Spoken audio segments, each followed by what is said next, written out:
বাংলাদেশ সহ পৃথিবীর বিভিন্ন স্থান থেকে পূর্ণগ্রাস চন্দ্রগ্রহণ দেখা যায় রোববার ৭ সেপ্টেম্বর।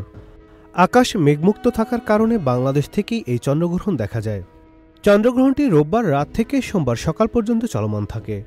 এতে মোট ৭ ঘন্টা ২৭ মিনিট স্থায়ী হয় এই চন্দ্রগ্রহণ। চন্দ্রগ্রহণের সময় চাঁদের লাল আভা দেখা যায় রেলি স্ক্যাটারিং নামের বৈজ্ঞানিক কারণে। যেমন সূর্যোদয় ও সূর্যাস্তের সময় আকাশ লালচে হয়ে ওঠে, তেমনি চন্দ্রগ্রহণেও চাঁদ লাল হয়। ওয়ালটন এখন দেশের সীমানা পেরিয়ে পৌঁছে গিয়েছে ৫০টিরও বেশি দেশে। ওয়ালটন, ঘরে ঘরে বিশ্বজুড়ে।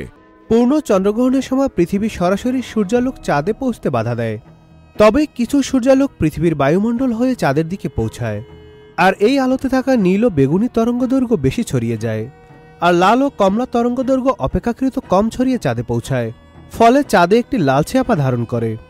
আর এ কারণেই এ ঘটনা ব্লাডমুন নামে পরিচিত। নাসার মতে যদি পৃথিবীর বায়ুমণ্ডলে ধূলিকণা, মেঘ বা আগ্নেয়গিরি ছাই থাকে, তাহলে চাঁদের রং আরও গাঢ় কিংবা তীব্র লাল বা তামাটে হতে পারে। খালি চোখে এই ব্লাডমুন বা রক্তিম চাঁদ দেখতে কোনো ক্ষতি নেই, কারণ চাঁদ থেকে ক্ষতিকর কোনো রশ্মি নির্গত হয় না এবং এটি খালি চোখে দেখা সম্পূর্ণ নিরাপদ। নাদিম হাসান, চ্যানেল আই।